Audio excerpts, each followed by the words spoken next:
तो आपने किसी मृत व्यक्ति को नहीं देखा है, आप किसी ऐसे व्यक्ति से नहीं मिले हैं जो मरकर वापस आ गया हो, नहीं आपका अपना कोई अनुभव है, तो आपने कैसे मान लिया कि आप मरेंगे? आपने ये निष्कर्ष कैसे निकाला कि आप मरेंगे? अगर वो कहते हैं मृत्यु के बाद मेरा अनुभव, बात की सच्चाई तो यही है कि आप इस बारे में कुछ नहीं जानते, या दूसरे शब्दों में आप एक अनंत गहराई वाले कुएं में कूद रहे हैं। डर की वजह मृत्यु नहीं है, डर यह है कि आप मृत्यु को समझ नहीं पाते। मृत्यु जीवन का एक दूसरा आयाम है, एक ऐसा आयाम जो आपके अनुभव में नहीं है। प्रणाम सद्गुरु। कहा जाता है कि मृत्यु का डर सभी डरों की जननी है। ऐसा क्यों है और इसे दूर कैसे किया जा सकता है? दिन के उजाले में जब आप साफ साफ देख पाते हैं, अगर मैं आपको उस पेड़ से इस पेड़ तक चलने के लिए कहूं तो आप बिना डरे चलेंगे। देर रात मान लीजिए हम सभी लाइटें बंद कर दें और अमावस्या से सिर्फ एक दिन पहले की एक अंधेरी रात हो, अगर मैं आपको वहां से यहां तक चलने के लिए कहूं तो शायद डर होगा। क्यों? क्योंकि आप ये देख नहीं पाएंगे कि आप कहां जा रहे हैं, आपको पता ही नहीं होगा कि आप अगला कदम कहां बढ़ा रहे हैं, तभी डर होगा। डर रात की वजह से नहीं है, डर रोशनी की कमी की वजह से है। क्योंकि अगर प्रकाश नहीं होगा, जिसका मतलब है कि आपकी आंखें किसी काम की नहीं होंगी, इसीलिए अचानक डर होगा, क्योंकि आप समझ नहीं पाएंगे कि अगला कदम कहां जाएगा। अगर मृत्यु की बात हो तो आपने चाहे जितनी भी चीजों से खुद को मूर्ख बनाया हो, इससे कोई फर्क नहीं पड़ता कि आपने मौत पर कितनी किताबें पढ़ी हैं, कितनी बातें सुनी हैं। मान लीजिए कि अगले पल मृत्यु है, तो आपको उस बारे में कुछ नहीं पता होगा। इस बात की सच्चाई यही है कि आपको इस बारे में कुछ नहीं पता, या दूसरे शब्दों में आप एक अनंत गहराई वाले कुएं में कूद रहे हैं। आप एक ऐसे आयाम में कदम रख रहे हैं जिसे आप समझ नहीं पा रहे। आप उसे देख नहीं सकते, आप उसे सुन नहीं सकते, उसका स्वाद नहीं ले सकते, सूंघ या छू नहीं सकते, यानी आपके पास उसके बारे में कुछ भी जानने का कोई तरीका नहीं है, क्योंकि आप ऐसी चीज में कदम रख रहे हैं जिसे आप देख नहीं सकते, आप बिल्कुल महसूस नहीं कर सकते। इसीलिए डर है। डर की वजह मृत्यु नहीं है, डर यह है कि आप मृत्यु को समझ नहीं पाते। क्या इसे हम हर डर की जननी कह सकते हैं? जब हम इसे हर डर की जननी कहते हैं, मैं जानता हूं शब्द का उपयोग कई अर्थों में किया जाता है, लोग इसका उपयोग सभी युद्धों की जननी के लिए भी करते हैं। ये इसका गलत उपयोग है, क्योंकि जब हम कहते हैं कि कोई चीज हर चीज की जननी है, तो इसका मतलब हुआ कि वो चीज हर चीज का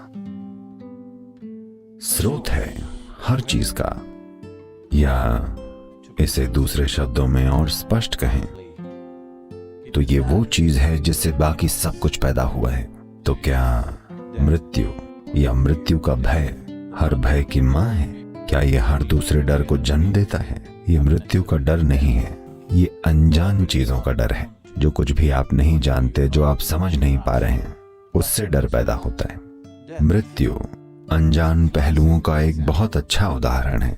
कुछ चीजें हैं जो आप जानते हैं और कुछ नहीं जानते, पर मृत्यु एक ऐसी चीज है जिसे आप बिल्कुल नहीं जानते।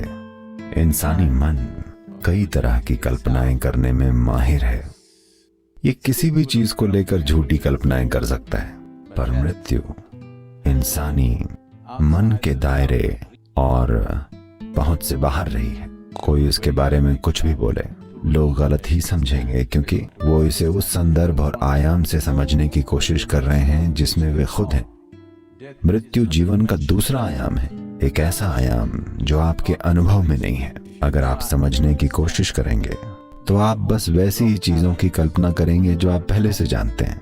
तो जब मृत्यु की बात हो तो आपको समझने की कोशिश नहीं करनी चाहिए। आप इसे सिर्फ अनुभव से जान सकते हैं, और आप उसके लिए तैयार नहीं हैं। कम से कम इतना तो आप जानते ही हैं। हालांकि कुछ लोग हैं जो प्रचार कर रहे हैं कि वो मौत के बाद शरीर के साथ उठ जाएंगे, पर कोई भी समझदार इंसान ये जानता है कि जब कोई व्यक्ति मरता है तो शरीर पीछे छूट जाता है, क्योंकि शरीर आपकी संपत्ति नहीं है, ये धरती माता की संपत्ति है।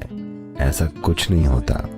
पृथ्वी की सामग्री को वापस पृथ्वी में जाना पड़ता है। ये बिल्कुल ठीक है। आज ये आदमी है, कल ये खाद होगी और अच्छी खाद होगी, फूल आएंगे, है ना, आम उगेंगे और ये बिल्कुल ठीक होगा।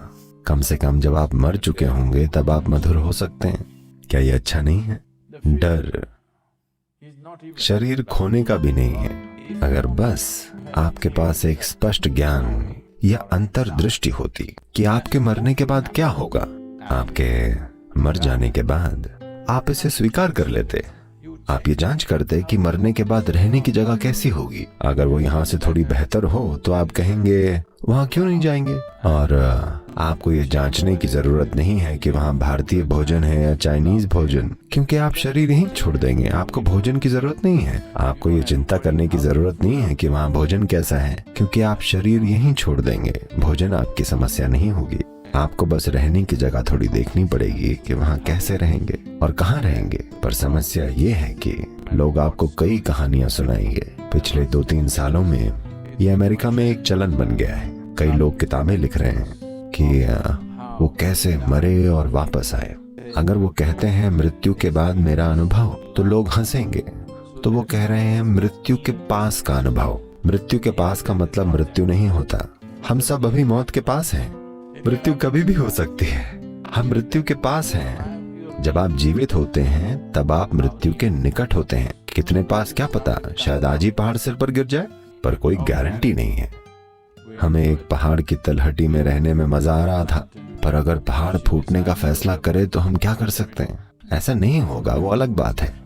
पर जिसे आप अपना जीवन कहते हैं, ये इतनी नाजुक प्रक्रिया है।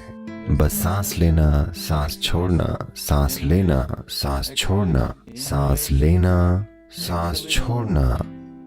अगली सांस नहीं आई, पुफ, खत्म। बस इसे देखें, इतना नाजुक है, खत्म। हाँ या ना, बहुत नाजुक है। ये कुछ ऐसा है, ये ऐसा है, थोड़ा ऐसा हुआ, पुफ, खत्म। साथ ही देखें ये कितना मजबूत है। एक इंसान कितनी चीजें कर सकता है, पर कितना नाजुक भी है। उफ, और खेल खत्म। ये मत सोचिएगा कि आपको मारने के लिए सिर में गोली मारनी पड़ेगी। बहुत से लोग पानी पीते हैं और पुफ, मर जाते हैं। लोग सोने जाते हैं और बस वो वहीं मर जाते हैं। ऐसा रोज होता है।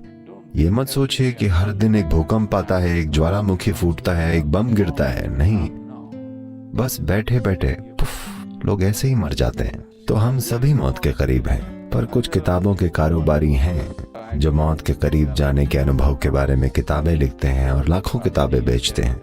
वैसे तो इस बारे में हर तरह की बातें लिखी गई हैं, पर अगले ही पल अगर आप मरने वाले हों तो आप मौत के बारे में कुछ नहीं जानते। जब आप सोचेंगे कि आप नहीं मरेंगे, तब आप हर तरह की कहानियां बनाने लगेंगे। मान लीजिए आप अगले ही पल मरने वाले हों, तो कहानियां नहीं टिकेंगी, वो गायब हो जाएंगी। तो जब वो सारी कहानियां जिन पर आप विश्वास करते थे अचानक पिघल जाती हैं, तो डर पैदा होता है, क्योंकि आप ये देख नहीं पाते कि आपका अगला कदम क्या होगा। आप नहीं जानते कि मौत क्या है। तो मौत सभी डरों की माँ नहीं है। आगे क्या है ये समझ ना पाना, इसी से हर डर पैदा होता है। और मृत्यु इसी अनुभव का एक तरह से सबसे बड़ा रूप है। आप देखेंगे कि इस संस्कृति में लोग किसी विशेष समय पर मरना चुनते हैं। वो अपना समय तय करते हैं, वो बैठ जाते हैं, वो चेहरे पर एक आनंदमय मुस्कान के साथ मरते हैं, क्योंकि उन्हें जीवन की प्रकृति का एहसास हो गया है। अगर आप इसका स्वरूप जानते हैं कि ये क्या है, तो कोई मृत्यु नहीं है। मृत्यु एक कल्पना है। यानी क्या आप कभी मरे हैं? या कोई ऐसा है? नहीं, मैं मृत्यु के करीब की नहीं, मैं असली मृत्यु की बात कर रहा हूँ। क्या आप किसी ऐसे से मिले हैं जो मरकर वापस आ गया हो? नहीं। क्या आपने किसी मरे हुए इंसान को देखा है? आपने केवल मृत शरीर देखा है, न कि मरा हुआ आदमी। तो आपने किसी मृत व्यक्ति को नहीं देखा है। आप किसी ऐसे व्यक्ति से नहीं मिले हैं जो मरकर वापस आ गया हो, नहीं आपका अपना कोई अनुभव है। तो आपने कैसे मान लिया कि आप मरेंगे? आपने ये निष्कर्ष कैसे निकाला कि आप मरेंगे? इसीलिए जिंदा रहते हुए भी आपको इस जीवन की प्रकृति समझनी चाहिए। अगर आप इस जीवन की प्रकृति जान जाएं, अगर आप ये सोचकर यहाँ जी रहे हैं कि आप ये इकट्ठा किया हुआ शरीर हैं, अगर आपने पूरी तरह से खुद को शरीर मान लिया है, तो मृत्यु एक अंधेरी खाई जैसी लगेगी। अगर आपने किसी ऐसी चीज का अनुभव किया है, आपके विचारों में नहीं, आपके अनुभव में, आप शरीर से परे कुछ जानते हैं, तो शरीर से परे का आयाम डरावना नहीं होगा, आपको डर नहीं लगेगा। वो आयाम कई मायनों में स्वागत करने योग्य होगा।